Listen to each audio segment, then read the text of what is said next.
Hey, everybody. I'm Liz Nolley. I'm Kere Thomas. And welcome to the Just Us podcast, a place for Black women navigating corporate spaces. What's next? What are we going to do now? Next up, we are going to do a readout where we're actually going to read a letter from, this time we're going to read a letter from Reddit, but in the future, we invite you to submit us your letters, and we'll drop the link in the comments, but you can go to lizthepurposecoach.com/podcast, and the form is right there, and you can send us a letter, and we'll give you live coaching on the air as part of the podcast. Now, Liz. Yes. What qualifies us to be doing this?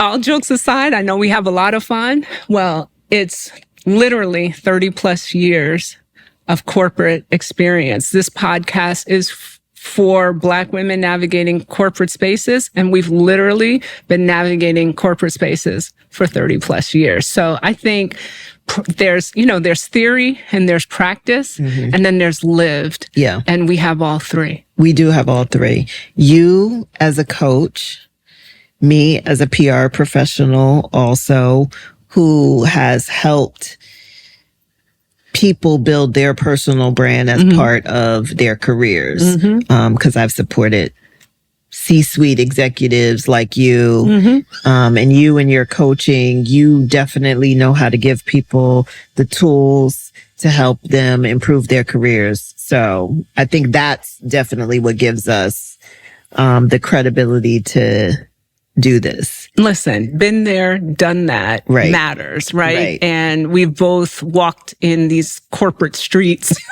long enough to know that there aren't enough of us who have been there and done that at that next level, right? Like VP and higher, like we've achieved. And, this is our way of giving something back. I put it this way in my coaching practice, it took me 25 years to figure some of this stuff out. So I'm on a mission to get you there faster so that it doesn't take you that long to figure it out like it took me. Exactly. So, yeah. Let's get to the readout. All right. So welcome to the readout. And because this is our very first episode, we're going to go to Reddit for this one. Okay. But we encourage you all out there who are listening to submit your own letters. But this one is from a writer on Readout called Chronicles of Me. And her post is entitled Black Girl Navigating Corporate America. I think this is a great kickoff to the podcast. Yeah. Because this is what we are ultimately all about. It's why we're here. She writes, "Hey everyone, I'm looking for advice as I've been in corporate America for 4 years, starting during the peak of COVID. Most of my roles were remote, but since returning to the office, things have changed.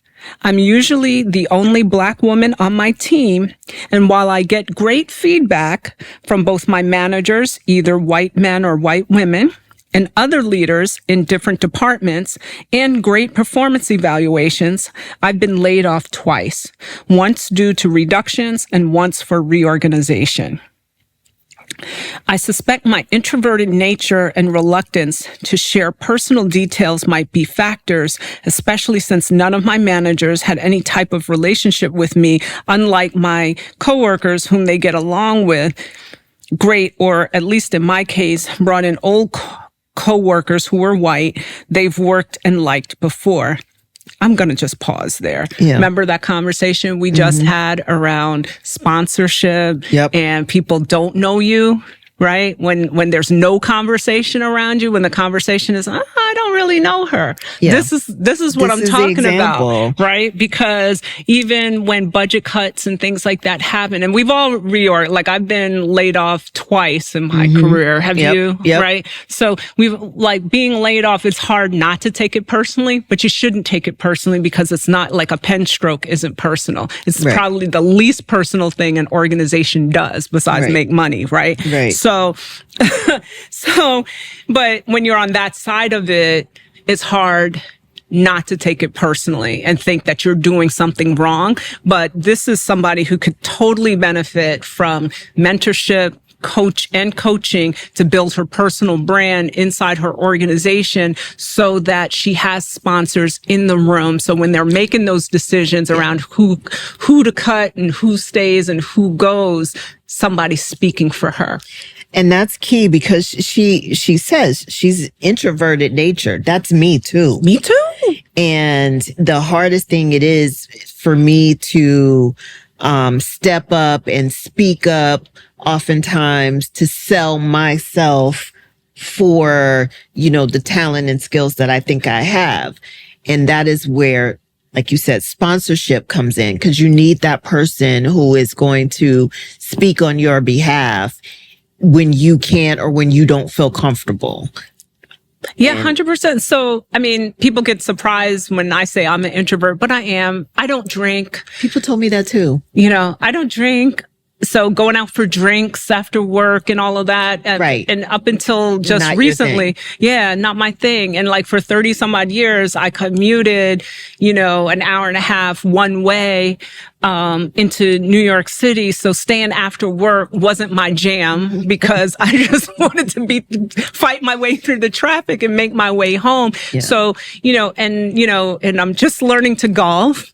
Right. So, so all of these kind of stereotypical things that we think of in terms of where those, personal connections get made at work, to help manage the conversation.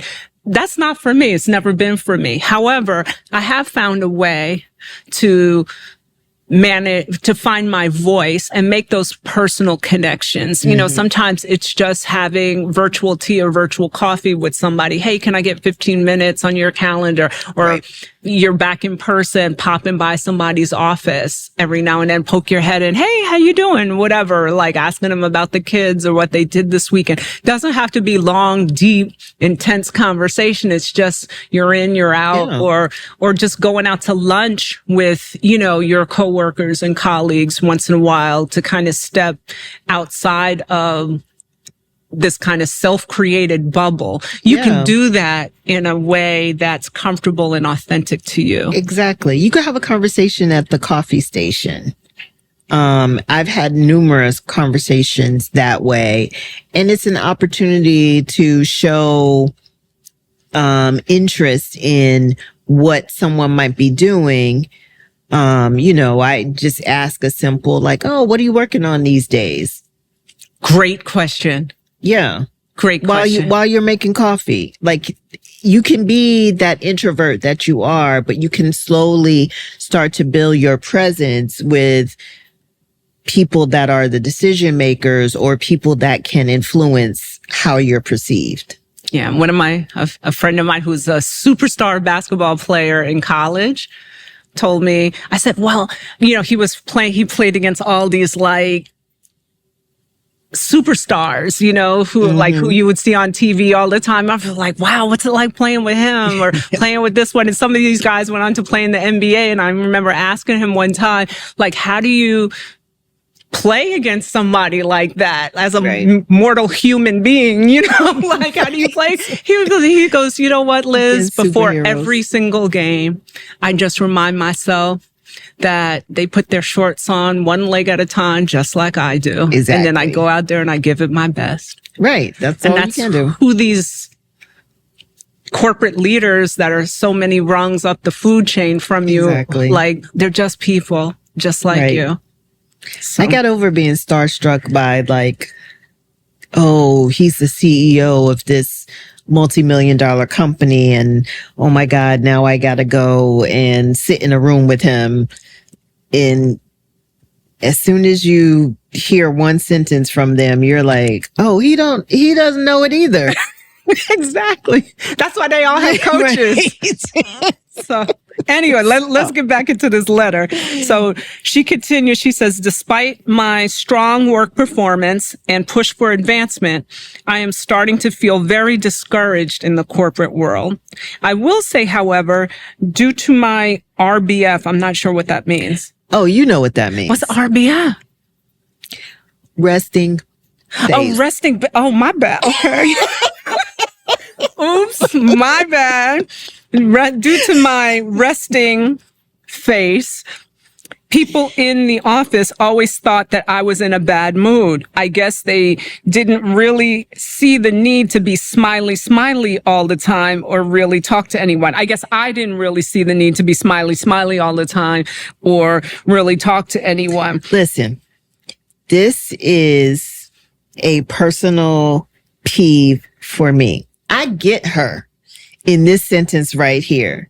I don't always want to chit chat with my random colleague.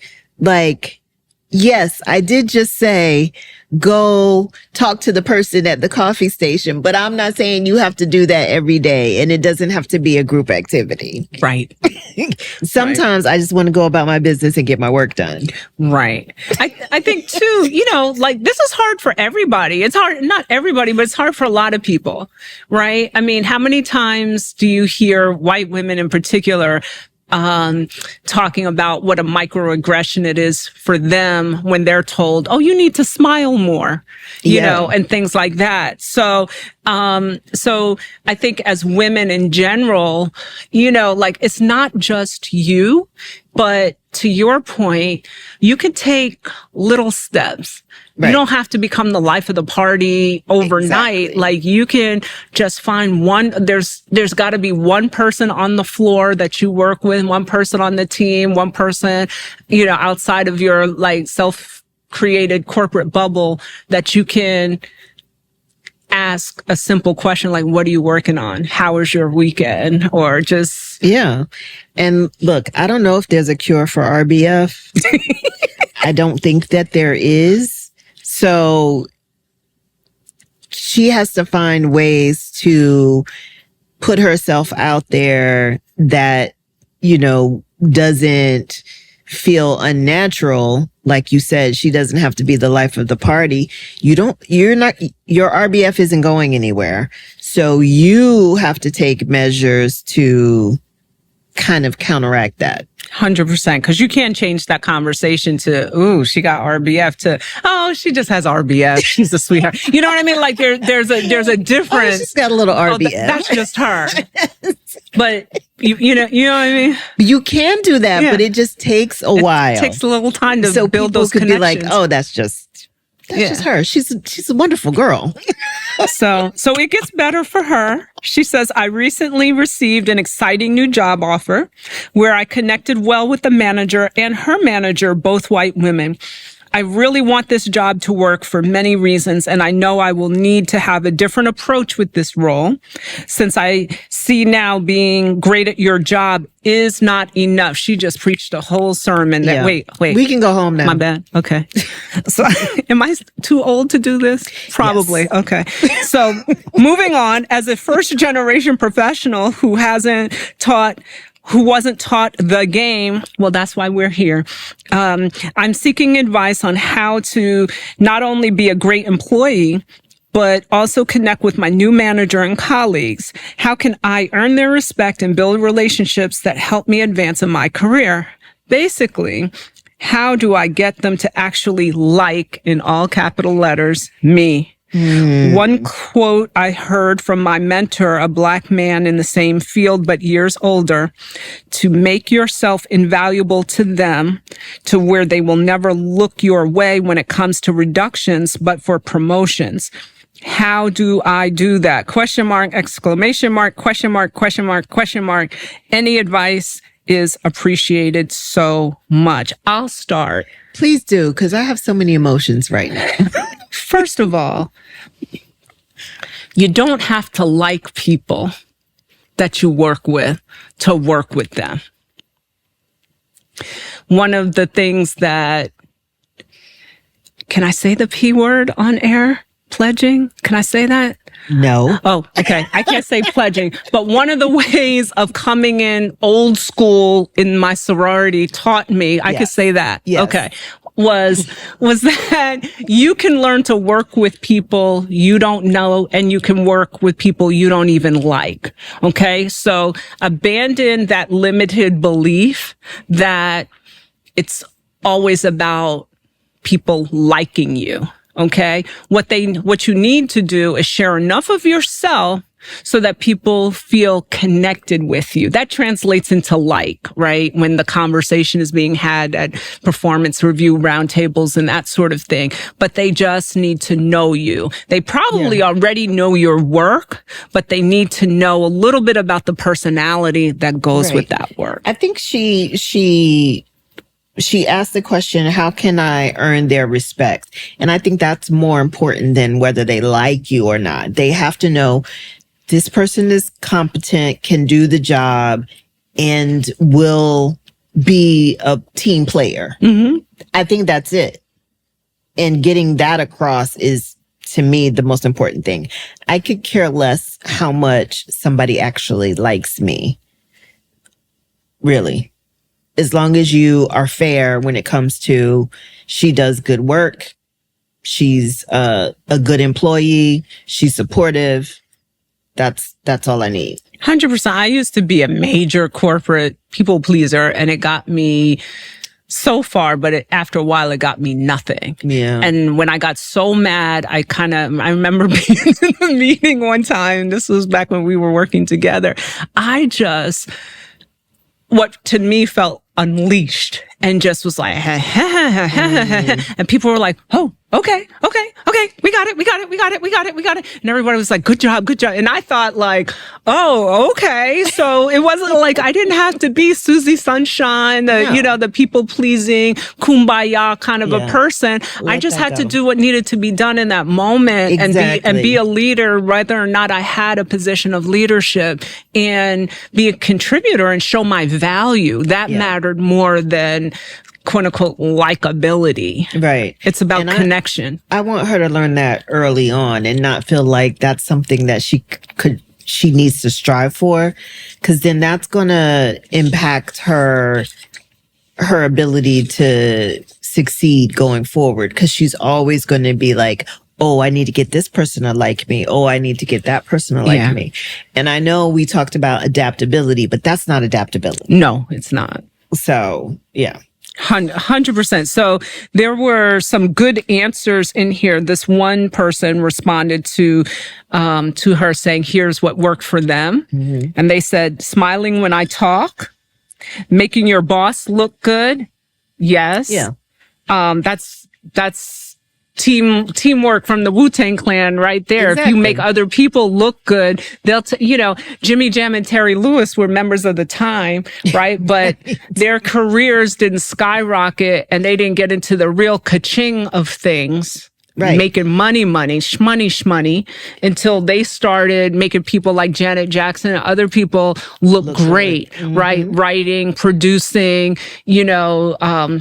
it's not a word, A&Ring and helping, like doing whole artist development, making other people look good. And they built their entire careers around it as an example, right? So I think that's a great lesson in corporate America. It's not about you all the time. It's about making other people, particularly your boss, look good. But this other person continues and says, saving a few minutes at the beginning of meetings for small talk. Yeah. That's that coffee talk. I like that. Right? One. Like chit chat. It doesn't, if only for a minute or two. Don't come into the conference room and sit down in the far corner and not say anything until the meeting starts. Like, I think it's fine to just have a conversation. Hey, how you guys doing? That's body language is so important. Sit next to somebody in the room.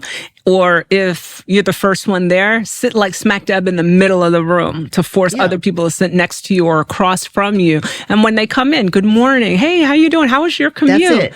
Like, how crazy was the weather? Did you see the game last night or what? Like small talk. Yeah. It doesn't have to be fake, phony, pretentious.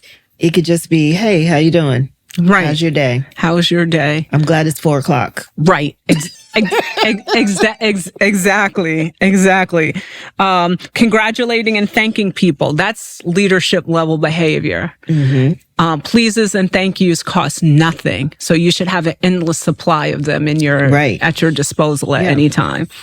And then Not hard to say thank you. Yeah. And then the last bit of advice that the other readers gave her was helping others and asking for help. So it's interesting. In corporate America, a lot of people think that their officially assigned work is the only work that they can do. And a lot of times you can raise your hand for a stretch assignment, for an extra assignment. You know, don't let it get in the way of the day job that they hired you for. But if there's a project team and your boss is saying, hey guys, we're going to be rolling out this huge thing, you can go to your boss and say, you know what, that project sounds really interesting to me. I would love to help with that. You know, I have been, sometimes I have been loaned out to so many different teams that people don't know what team I'm actually on.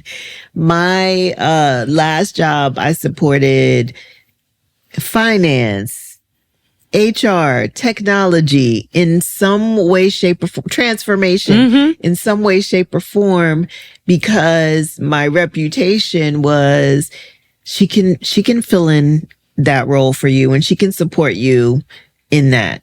And so people then come to me and ask me, can you help out on this? Or if it's something I'm really interested in, of course, I'm going to be like, let me know if you need some help with that. And that's how you find sponsors. And that's how your sponsors find you. Yeah. Now, I don't agree with her mentor who said, make yourself invaluable to them, to where they never look your way when it comes to reductions or promotions, because that's just not realistic to me. True. But you can make yourself invaluable to them in knowing that if a certain task comes across their desk, you're the right person for it. 100%. It's about connection. It's really about connection.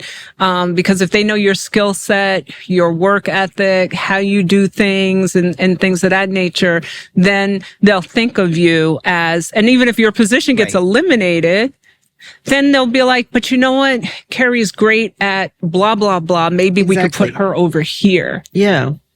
You know? Right. So there's other opportunities and be open to opportunities to expand your skills as well. So it doesn't limit you. Raise your hand. I raised my hand. The company I work for was launching a corporate foundation. And, you know, I love community service. So I told my boss, I was like, oh, I want to work on that. In some capacity, I want to work on it. And what was great about it, one, it was a great opportunity to blend my personal and professional passions.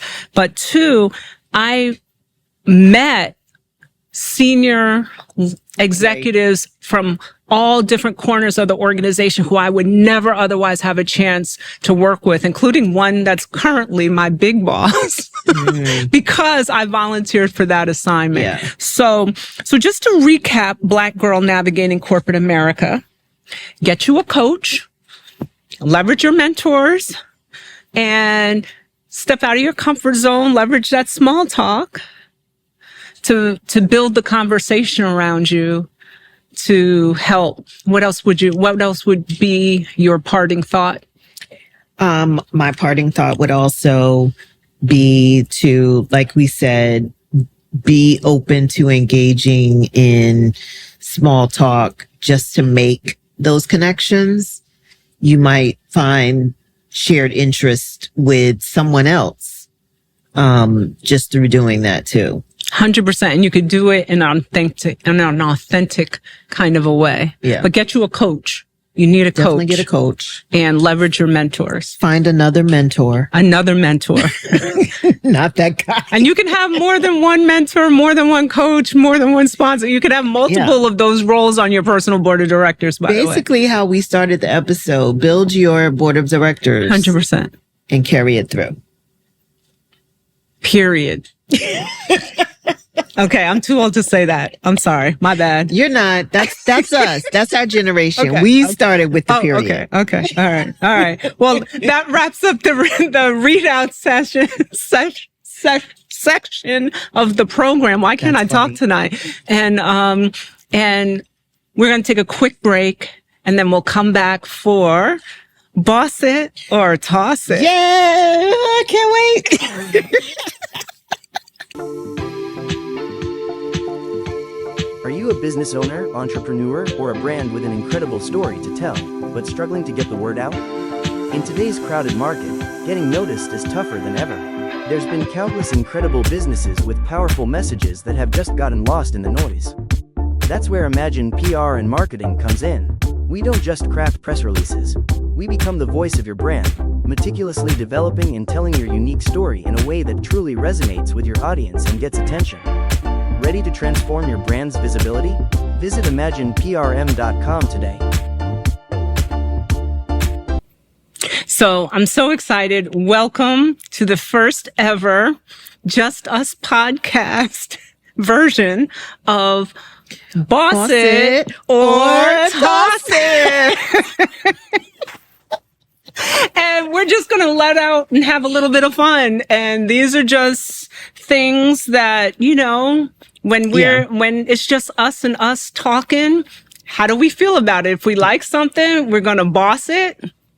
Or toss it. And if we don't, we're going to toss it.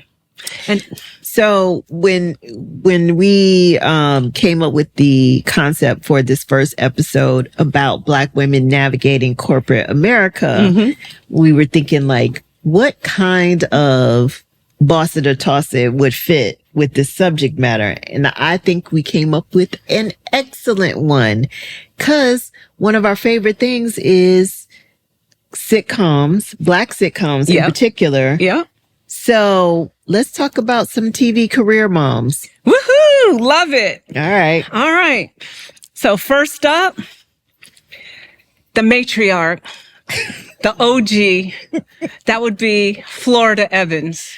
Boss it or toss it. Boss it or toss it. You're going to toss it? Damn. How do you Florida Evans is so problematic for me. She always has been, but in 2025, she's very, how do I say? She's very mainstream supportive, if that makes sense. Understood, but off-screen Esterol was a boss. Esterol, completely different person. To have a Black father figure on the show. Yes. So I'm going to boss up Florida. Okay. Just all for right. Esterol. You're going to boss up. And speaking of the confluence of the actress and the character they play, and staying with good times. Okay. Penny's mom. You know what she did to Janet Jackson. I'm gonna boss it. You gonna boss it? Yeah. For real? After what she did to and after she tried to play Wilona like that, I was gonna toss her like all day. You could toss her. This is why I'm a boss her. Okay. Because in the end, she reformed herself and she came back to be a good mom. However, I don't like it. Had me scared of irons and like. Well, a lot of these 10 youngsters years, won't know me. the context. That's all right. They can Google it, but scarred me until I couldn't sleep until I saw Charlene on Different Strokes, and I knew that Janet Jackson was okay. All right, so you tossed it for Penny's mom, but what about her other mom, Wilona? Before we get to Wilona, Chip Fields is a boss in real life. Chip Fields is a boss in real life. Shout out as to is her daughter. Yes, shout out to them. Shout out to them. Wilona, boss it, boss all day. Listen, she did her thing at the boutique. Exactly. She was a career woman and was one of the original Black adopting mother as an adopted mom myself. Yes. Boss and Wilona all day. Listen, let me say this. Plus, she mixed it up with James. She did. And Buffalo Butt. Yep. All day.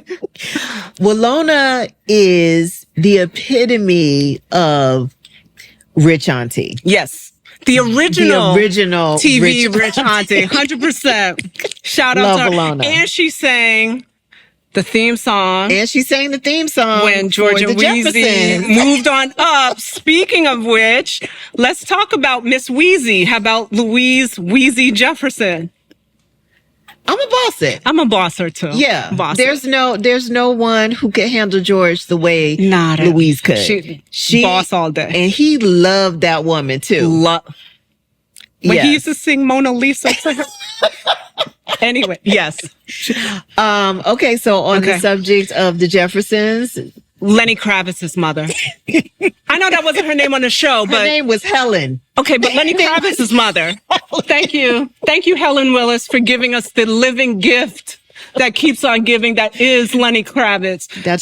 That's true. But Roxy Roker, Yes. let's call her and recognize her and honor her by her government. Al Roker's cousin. Boss all day. Boss. Boss all Definitely day. a boss, because she also could get with George. She had a powerful corporate husband, and she was able to navigate those spaces. And so 100%. give it up for Helen. 100%. And speaking of power couples, the Yeah. one, the only, Miss Clair Huxtable. Clair Huxtable, boss it. Boss Let it me just all say day. that. All day. She is, the character Clair Huxtable is my aspiration. Even though I never got married and don't have kids. If Mine I would too, have, right? I would have wanted to be Claire. She Equally yoked was- for days with her husband. Absolutely. Could be that corporate, play that corporate game, but She could had the read smarts, Vanessa but with and Elvin and whoever else needed So to you be would have read. big fun. With the wretched. Like, she could read you, Of course. but then be that corporate person too. they showed that on episode 1 when she Okay. came down them steps, her very first scene. She came down them steps as a Black mother. Okay. And I love that about her. I love So Claire Huxtable Claire will Huxtable always for be days. my number one. Boss. Okay. Harriet Winslow. Family Matters. What you got? I'm gonna boss her. I'm gonna boss it. And I'm bossing it because of this. She started out as a minor character on another show. She did. Got the spin-off. Perfect And- Strangers. Exactly. And was captivating enough. And when the show, and I know they had their drama off screen when it became the Urkel show and all of that kind of stuff, but Harriet Winslow and Carl Winslow, like, she just looks like your mama. She looks like your auntie. Like, you know her from church or the family reunion. She probably is skilled enough to give you the money for the DJ on the sly and bake the mac and cheese on Christmas. that's I'm my just problem. saying. I'm a boss her, but I don't think Harriet could make the mac and cheese. No, for real. She does not look like she can make the mac and cheese so to me. real, and like that mom. And She should be a rich auntie. okay, I give you rich auntie vibes, but on the show she raised two good humans and one that went missing, went up the stairs and never came back. But the other thing that I like about Harriet was that she didn't look like a stereotypical Black TV mom. Like, True. she wasn't like, you know, there's so many beautiful shades of Black, and she was a beautiful shade of Black. Yeah. And she was just stunning in her own way. And she looks like somebody, like, she was so She relatable. looks like a real person. A real person. And as opposed to being glamorous A or supermodel, whatever. Right. Or stereotypical in a negative way. Yeah. She's exactly. just, Yeah. all right, cool. All right. Speaking of which, the OG, original Aunt Viv, go. Boss it. Boss all day. There's nothing else to say. It's original Aunt Viv. Everybody dance now. I just, No, nobody like her. new Aunt Viv. Wait. Sorry. Don't want to run out of. Don't want to run out of. The only reason I'm tossing for new Aunt Viv is because she the original character was so strong and outgoing, and she was so docile, and it kind of like took her back. It did. Now, if we talk about the new series, I haven't seen that. I need to watch it. New Aunt Viv, boss all day. For real? Okay. Yes. Okay. All right. Yes. I got to check that out. Maybe we'll make her another list. Put her on another list in a future episode. All right.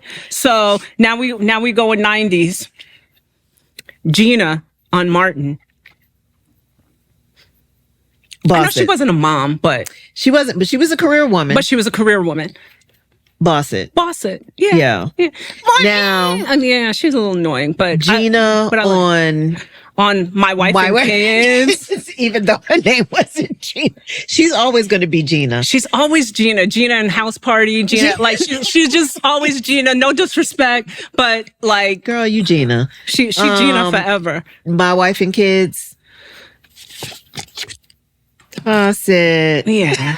Yeah. Okay, moving on. Well, we speaking some what they some unspoken Black conversation happening right here. We here. Okay. How about Dr. Rainbow Johnson? Oh my gosh, Rainbow is the second coming of Clair Huxtable. Okay, her hair game is fire. There is nothing you can tell me about Rainbow that I'm going to dislike. Come on now. Come on. Me too. Nothing. That's my girl. Boss all day. All day. And last but not least on the list is Cookie Lyon.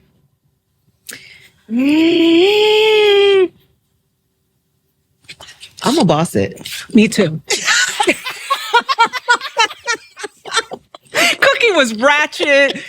But she was also fearless. Exactly. She was loyal. You know, she wasn't no snitch. She got a little crazy at the end, but she loved that man. She loved Lucius. She loved her kids. She tried to do the best she could for them, even though they didn't always want to listen.